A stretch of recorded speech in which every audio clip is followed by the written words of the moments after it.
So here we are again, and continuing on the lesson in section 3 of chapter 17. We've talked already about current, and just as a way of reminder, current is the amount of charge that passes per unit time, and the unit for doing that is the ampere, and the amp is a very large unit by comparison. So as we showed you, some of the different electrical equipment can use very different amounts of electricity. Now, on page 598, it talks about current is defined in terms of positive charge movement, which is kind of confusing because most of the time, the negative, the electron, is the one that's moving. But let's back up for a moment. Current is any charge moving. So if we had a solution and we had in that solution some ions, positive ions, negative ions, if they're in solution, they're free to move in the fluid, and so we can have both positive or negative ions moving.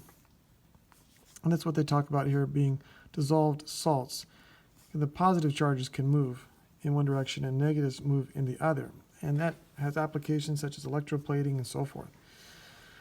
Now, for solid things, pretty much electrons need to be the ones moving. And so, while they talk about current being as if the positive is moving, it's actually the negative, which is, like I said, kind of confusing. So, there's this chart here, and it says, well, if the electrons are moving this way, it's as if the positive ions are moving this way. And if the positive ion is moving this way, it is like the positive ion is moving this way. And so if you have positive ions moving this way and negative ions moving this way, like if you had an ionic solution, it's as if all the positive ions are going one direction.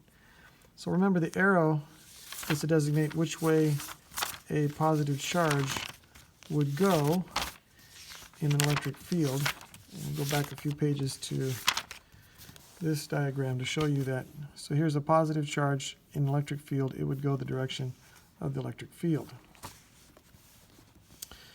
All right, so many metals are good conductors. And the reason why is that they have a large number of free electrons. We learned in chemistry that that's a sea of electrons. They're delocalized and they can travel. Water, for example, does not have that, so it is not a good conductor. However, if you can put salt, any salt in there, then it can conduct electricity because the ions can move. So whenever we have ions that are dissolved and will conduct electricity, we call those guys electrolytes. So salt water is an electrolyte, and you might remember some of that from chemistry. Now when we switch on a switch for a light or something like that, or you turn on something, the results are nearly instantaneous. But how fast does electricity travel? They actually do not travel, electrons do not travel very quickly. So it seems like the change through the wire is nearly at the speed of light. But the charges themselves, however, travel much more slowly. Let's talk about how slowly is slow. Well, the truth is, when an electron moves through a wire, here's an electron. Notice again, the electric direction of the force is in this direction, but the electron goes opposite that. And so the electron is going this way, and he doesn't go straight. It's kind of like if you were to run through an obstacle course with many different things in the way, you'd have to bounce around, bump around, even though you're still making a general direction like this. And you could think of that a little bit like if you watch a river flow. It runs into rocks and branches and bumps and so forth, and it swirls and it twirls. And no water molecule goes straight from the beginning of the river to the ocean. There's always changes, but eventually it makes its way. And so it does with the electron. So this moving of the electron is called the drift velocity, and it's actually pretty slow. Your book tells us that the electrons would take about 68 minutes to travel 1 meter. So that's not even a meter an hour. So if you turn on a light switch and your switch is from the light bulb 5 or 6 meters, it would take 5 or 6 hours for the electrons to actually get there that released from the light switch. So they're not very fast. But the results are fast because one bumps into the next, which bumps into the next, and so forth. And so the result is instantaneous. Now, we're going to dive into this world-famous equation. But before we do that, I want to talk a little bit more about materials and current and resistance. There are a lot of things about electricity that we can compare to water, and there's some similarities, there's definitely some differences, but to get our thinking started, we can often consider water. So for example, let's say that we have this huge pipe, you can barely get it in the picture here, and then we have a smaller pipe. Which one can carry more water? Which one does carry more water? Well, it's not quite that simple, because we could even put pipes like this. We could have the big one go to the little one, and if there was a fitting here so that they went from one to the other, why the same amount of water that goes through the little pipe goes through the big pipe. What other differences would there be? Well, if you have the same amount of water in both, you would have much faster moving water molecules here and much slower here. And so it is with electrons. If we have a big wire, we get slow moving electrons. The result is just as quickly, but we have many more electrons able to travel, but they get to go much more slowly. So the result is the same as if we had a small pipe and we have fewer electrons traveling, or I should say they have to go farther in a same amount of time to get the same amount of electrons going through. And so it is with water.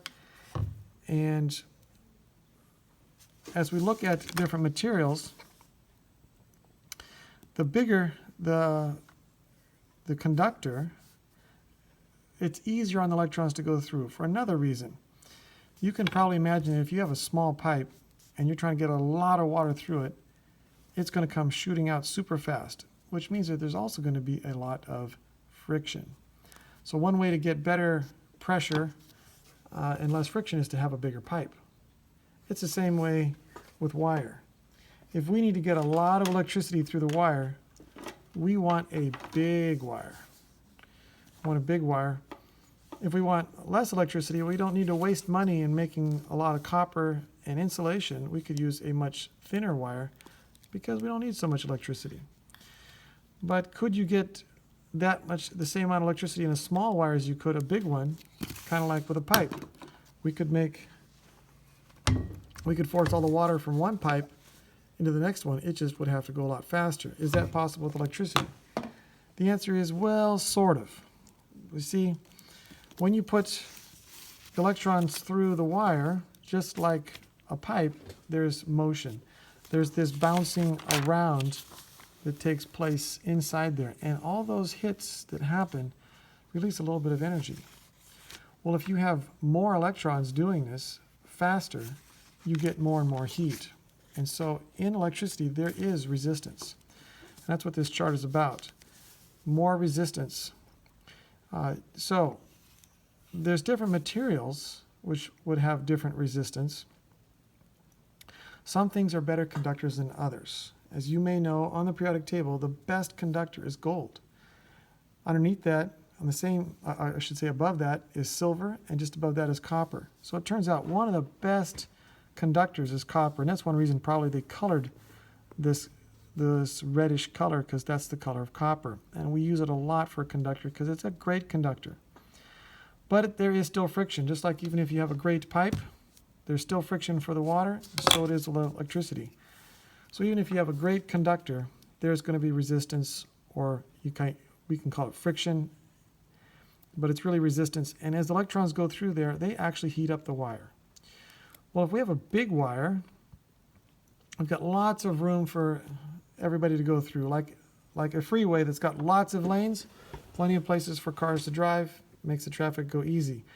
If you have lots of cars trying to get onto just one or two lanes, it can be very congested because there's so many trying to go through the same thing. So if you get a skinny wire and you pass just as many electrons through here as you do a big wire, you get a lot of friction, a lot of heating up for the size of the wire. And it can get hot enough that the wire and or the insulation will actually melt on the wire. Since you've got two wires in any circuit, if the insulation melts, they can touch. We get a short circuit that even heats it up more, and you can start a fire. So how can we get less resistance? Well, we get a good conductor. So copper is a good conductor. Iron is not a good conductor. If we use poor conductors, we're going to get a lot of heating up, and you have to have bigger wires then and have a greater risk of a fire. So good conductor is a good start.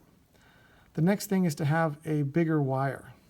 So if you got a lot of electricity, you need to use a bigger wire. So when we're using the vacuum, as I showed you at the beginning, the vacuum cleaner has a much heavier cord.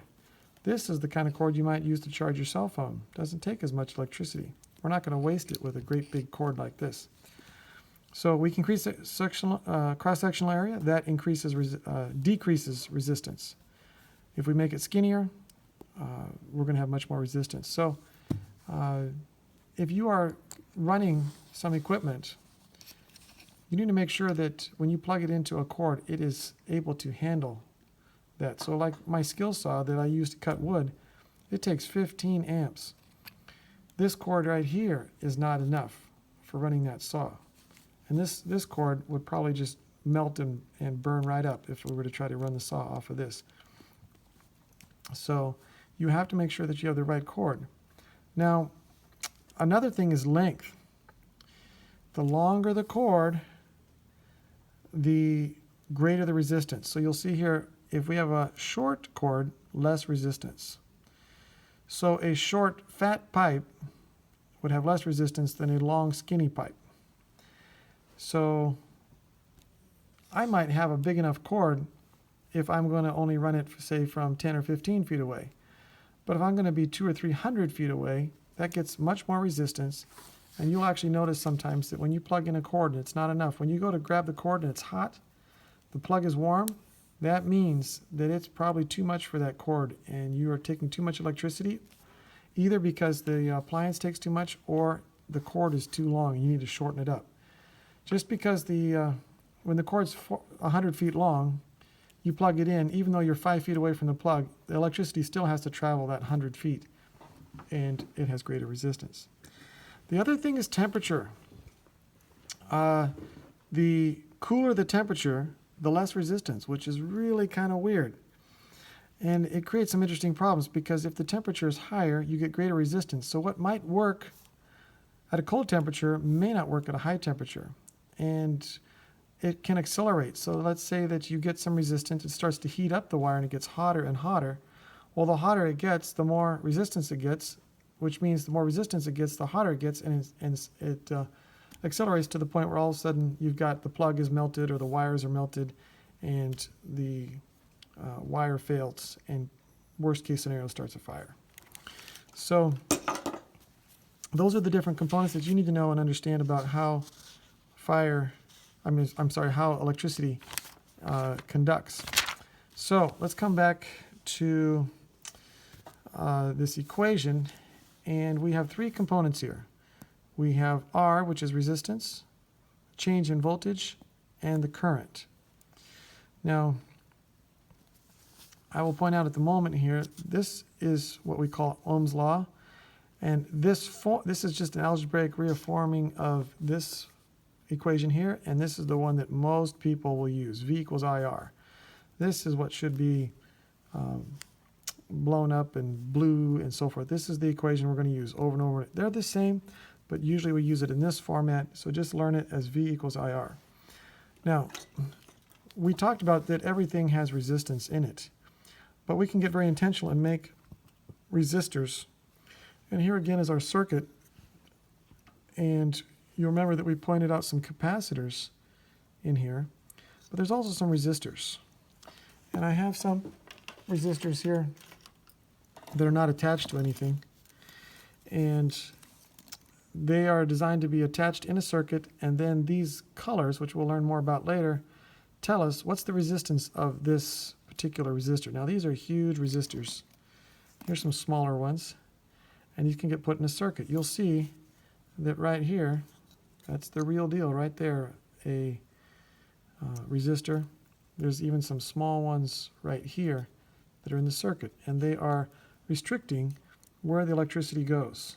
and the resistors can get smaller than that. So in any circuit, we can do this calculation where the change in velocity, the voltage will equal the current times the resistance, VIR. The units are volts, amps, and the unit for resistance is the ohm. Let's see where, that's why it's called Ohm's law. I'm not seeing the, oh, there it is. The SI unit for resistance is the ohm. And the symbol for the unit is omega, which is the last letter of the Greek alphabet. So there are some things that do not follow this rule, and as you can see a graph in the side of your book here, as the current increases, the potential difference changes. It's not a straight line, it's a curve, and so those things are said to be non-ohmic. Things that do follow that kind of a curve are said to be ohmic. All right, so here's a circuit showing you a bunch of different resistors, and we can use that to control the amount of current going to a particular location. It's kind of like having pipes with valves and so forth, and we just put those into the circuits. So the calculations actually for this section are pretty easy. They follow this equation, and here is the homework along with the questions answers that follow there. For the last page of our section, page 604, I pulled up a picture on our computer of a light switch that you can turn. You can grab that knob and turn it this way or that way, and you can change how much light or how fast a fan turns or something. And basically it's a variable resistor. They've just put a nice knob on it. Here is a picture of one without a knob on it. And what it is there's a wire here that goes around a ceramic thing, and it's coiled. It's coiled around and around. And you can turn this touches here, and the electricity goes through here to the wire and then off to wherever it's going to run the equipment. Well, the more you turn this, the more wire the electricity has to go through, which is going to increase the resistance. And so you're either going to decrease the resistance or increase the resistance, and by so doing you limit or increase how much electricity can go through. So either the light will get brighter or dimmer, or the fan will go slower or faster, because you're actually changing how much the resistor will allow the electricity to go through. Here again is the last page in our section, and this here is called a potentiometer, which is basically what we just saw, and we can vary the amount of electricity that goes through by increasing or decreasing the resistor. And we use it for all kinds of things. Light dimmers, when you turn the volume up or down on your stereo or your listening device, or play video games, joysticks, things like this. They use these variable resistors to be able to know how much electricity or to change how much you're going to get. So this is the last part here, and you can see the answers to the questions. I'll bring it up even closer so that you can see it.